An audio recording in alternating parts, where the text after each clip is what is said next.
dia. Bom dia. Nossa equipe é composta por Alan Fernandes, Cândido Maria, Fabrício Nascimento, Guilherme Ângelo, Igor José, Maria Edilânia, Maria Lúcia, Vanessa Araújo e por eu, a gente ficou com o tema calorimetria.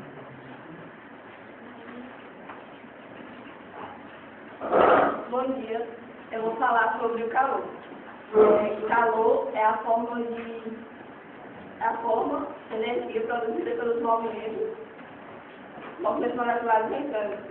E, bom, como vocês já sabem, o calor ele é energia instantânea. Vou mostrar para vocês como o calor ele acontece. Explicar um pouco como ele acontece.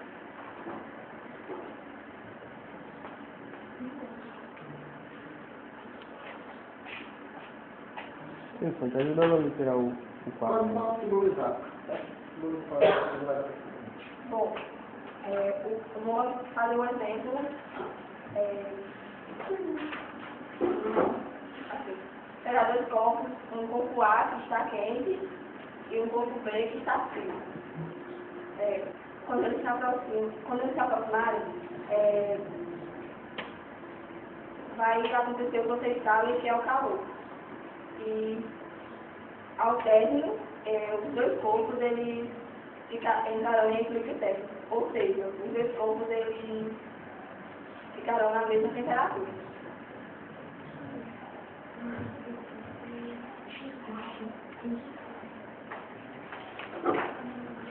Bom, eu fiquei com o tema central, calorimetria, e eu vou explicar um pouquinho para vocês o conceito de calorimetria.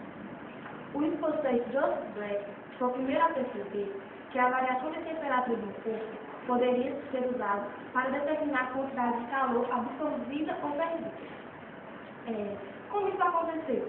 Através de experiências, onde provavelmente dois corpos foram utilizados como exemplo. Um corpo A e um corpo B, onde o corpo A estaria quente e o corpo B estaria frio. Observou-se que o corpo quente transmitia calor para o corpo frio. Então, percebeu-se que calorimetria era a transição de calor do corpo quente para o corpo frio. A fórmula geral para calcular a calorimetria é a climatéria, onde Q representa a quantidade de calor, M representa a massa, C' representa calor específico e ΔT representa a variação de temperatura. Para resumir mais o que eu expliquei a vocês aqui, calorimetria é a parte da física que se ocupa na medição da quantidade de calor específico do corpo.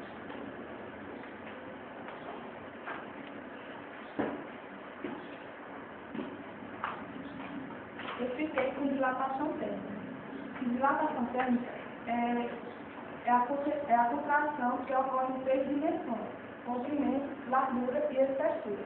Eu vou dar um exemplo que é sobre os fios de alta tensão, que eles não são esticados assim, não são esticados normalmente assim. Eles são assim porque se fossem esticados normalmente, eles haveriam uma dilatação, ou seja, o enrolamento do cabo, aí por isso que não é esticado.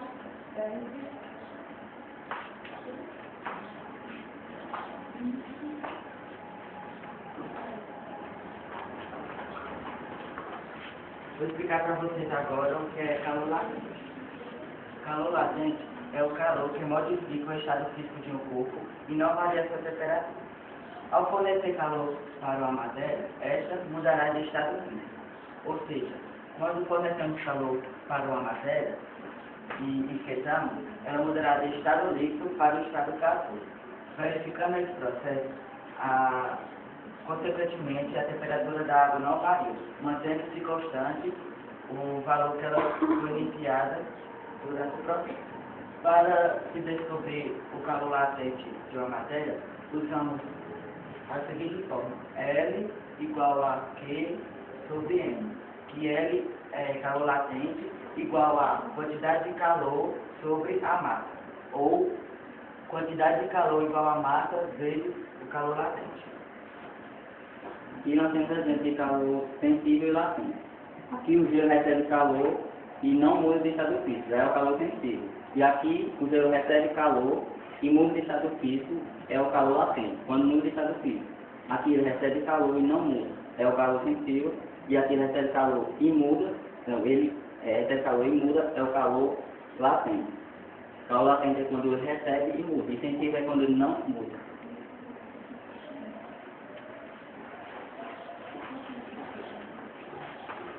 Bom, vou falar para vocês um pouco sobre o calor sensível. Calor sensível é aquele que provoca a variação de temperatura de dois corpos, diferentemente do calor latente, que muda a variação e muda a estrutura física. Para calcular o calor sensível do corpo, precisa saber o calor específico. Tendo o calor específico e a variação de temperatura, usa-se a fórmula Q é igual a M vezes C vezes delta T, em que é a quantidade de calor, M é a massa, C é o calor específico e delta T é a variação de temperatura.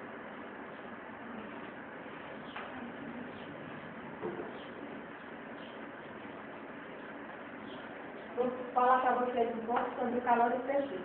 O calor específico de um material ou corpo é a quantidade de calor necessária para levar a temperatura a 1 grau C. A temperatura de umidade de massa de um composto. Para calcular o calor específico, use-se Czinho igual a Czão sobre M. Czinho é calor específico, Czão capacidade térmica, dividido sobre a massa.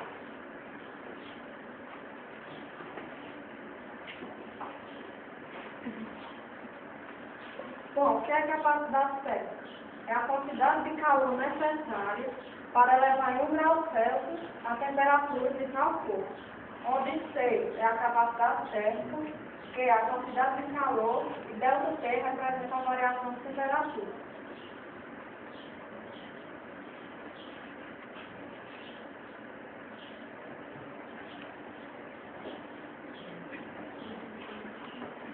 Bom, eu fiquei com a parte de transferência de calor.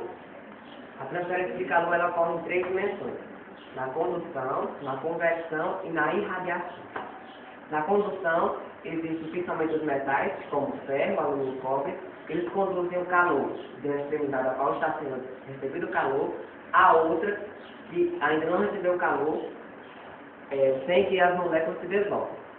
O outro é a conversão, que ocorre nos líquidos e nos gases. Por exemplo, por isso que existem as massas de ar quente e as massas de ar frio. As massas de ar quente que sobem e as massas de ar frio que descem. E a irradiação. A irradiação, um bom exemplo é a irradiação do Sol, que não depende do meio material para se propagar. Ele se propaga por ondas eletromagnéticas. Exatamente como ele vai mandar sua energia para a Terra, para que haja vida nela.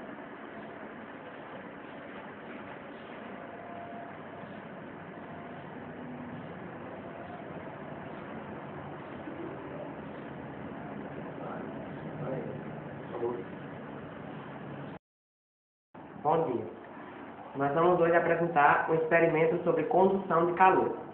Eu sou Guilherme e essa é minha colega Vanessa. Os materiais são: A gente utilizou suporte universal, lamparina, palito de churrasco, papel alumínio, parafina, vela e fósforo. nós vamos mostrar que, quando colocado o calor aqui, vai haver a condução do alumínio para que a parafina derreta uniformemente.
Não, vou falar uma coisa.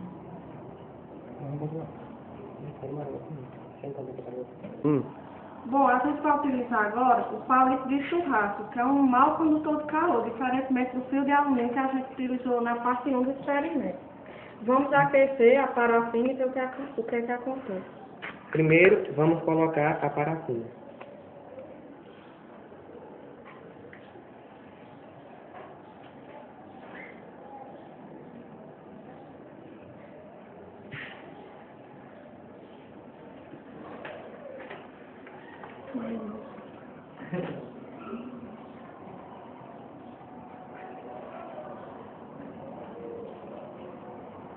Vamos acender agora.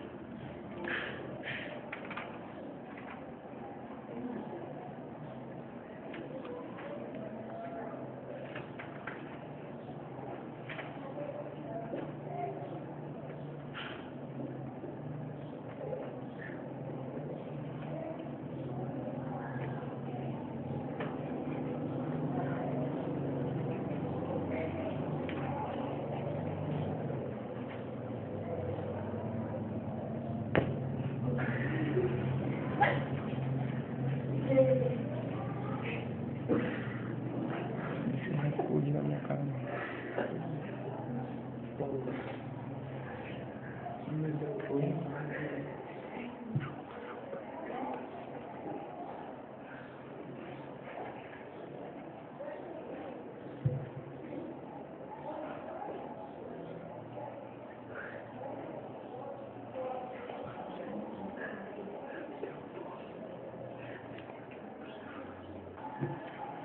Bom, não houve o derretimento das gotículas que estavam no palito de churrasco, pois a madeira é mal condutora de calor.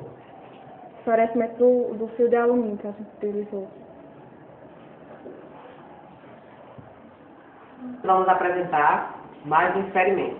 Eu, novamente, Guilherme e minha colega Vanessa.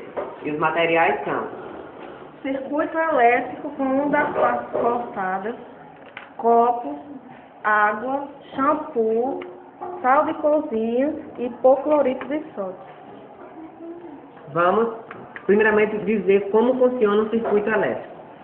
Um circuito elétrico, ele só funciona se houver total fechamento. E, sem o fechamento, a luz não pode acender. Por exemplo, quando colocamos na água, não acende.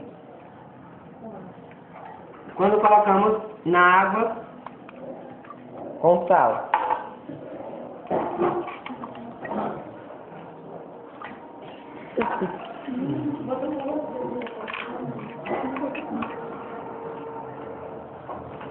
acende. Quando colocamos no shampoo, acende.